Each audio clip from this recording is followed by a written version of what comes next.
Can we talk about the difference between ancient Greek and ancient Roman religions? Although the Romans cherish the memories of Aeneas, Romulus, and other legendary heroes, and even acknowledge some Greek heroes, such as Hercules, they did not worship them. On the other hand, the Greeks refer and worship their heroes, giving them divine status and cult.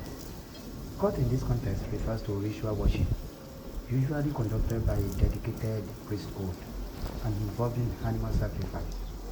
The different way that the Greek and Roman view heroes was also apparent in how they view their pantheon more generally. Many of the Roman gods were based on the Greek gods, but the difference went beyond mere name changes. Greek gods were much more tangible and represented Roman ideas. For example, the Greeks believed Zeus was a corporeal being who lived on Mount Olympus, which was a physical place. This was not the same case with the Romans.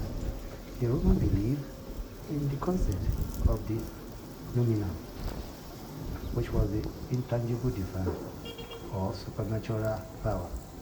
Image of death were forbidden until the advent of Greek influence on Roman art in the late Republican period. Another example, Ares, the Greek god of war, was of secondary importance to the Greek. His Roman counterpart, Mars, was next to Jupiter at the head of the Roman pantheon. The Roman preference for Mars began with the rule of the king Numa in 715 to 672 BCE. Numa had an altar built for Mars in the Campus Martius, which is where Roman youth began their military training. Mars' popularity grew as Rome grew in size and military status. After every military victory during the monarchy until 509 BCE, the Republic 509 to 27 BCE, and the Empire 27 BCE to 476 CE. The Romans blessed the Mars gods with more resources. This is a picture of the priesthood. Perhaps the bigger difference between Greek religion and Roman religion was how the priesthood were organized and functioned. Both sets of priesthood served essentially the same functions, but the Roman priesthood were much more organized and professional. For the Greek, being a priest was a part-time job that was done in rotation. Greek priests wore no distinctive clothes, as being a priest was more of an obligation than a profession that set them apart from their neighbors. Roman priests were ritual experts, a practice likely introduced by the Etruscans.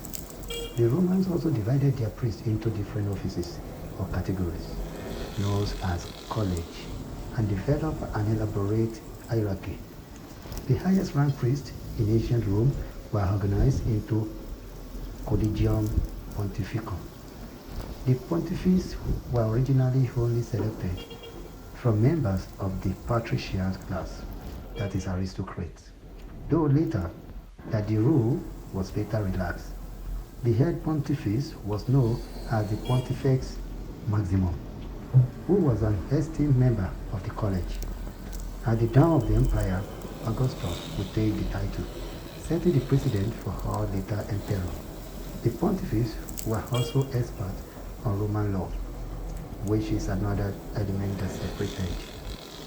The res sacrorum was another important Roman priestly office, translated into English as the king of sacred right. As the title infers, it was originally held by the Roman king. Once Rome became a republic, the res sacrorum became an elected office that was held jointly with the officer's older wife. The Regina Sacrorum. It was required that the res sacrorum be married, and if his wife died, he has to resign the office. The freemen were another type of priest that was unique to the Romans. The freemen were priests who were assigned to a specific court to carry out the daily ritual and other court functions. There were 15 major courts and 12 minor ones, each with unique ritual and protocols. The Gaps one by the freemen was also quite different from their Greek counterpart. Instead of wearing the standard Roman toga, freemen wear a distinct uniform of a heavy woolen cloak and a skull cap known as an apex. Other unique priestly office in Roman region that has no Greek equivalent included the Vesta Virgin and the College of the August. The Vesta Virgin were the only official college of priestesses, and as the name indicates, they were chosen as young girls and were required to remain virgin. The Vesta Virgin primary duty was to attend to the external flame of the collective Roman art in the forum. The priest of the College of the August divine devotion through a number of methods, including reading the entry of animals and the flight path of flock of bells. The Roman adopted the practice of hanging from the Etruscan, and most Greeks likely would have viewed it as a strange practice. Let's talk about the distinct temple architecture. One final difference between ancient Greek and Roman religion is where official religion was practiced. The differences in temple architecture are important because architecture is a reflection of a people's view of the world. It is a tangible interpretation of how a particular people understand their gods and their place in the world. Temples are a focal point of both cultural, civic, and religious life, so as a brief survey of the fundamental architectural differences in both cultures is warranted.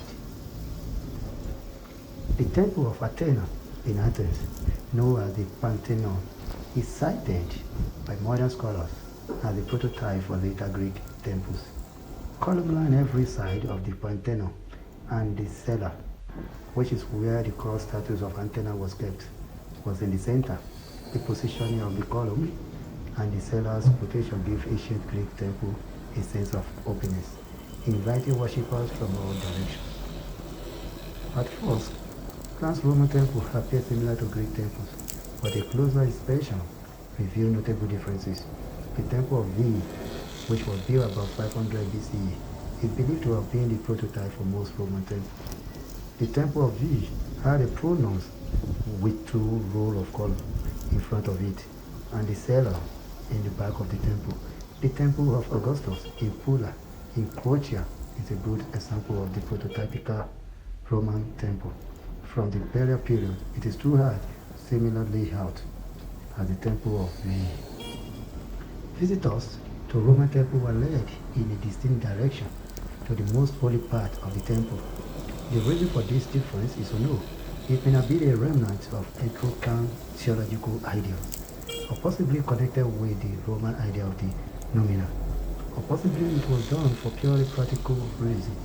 After all, the Romans were known for their love of order, so they may have thought it was the most practical way for priests to enter and exit temple. As the survey shows, while the religions of the Greek and Roman were based on the same core group of myths and involved many of the same deities, the way religion manifested was different in each culture.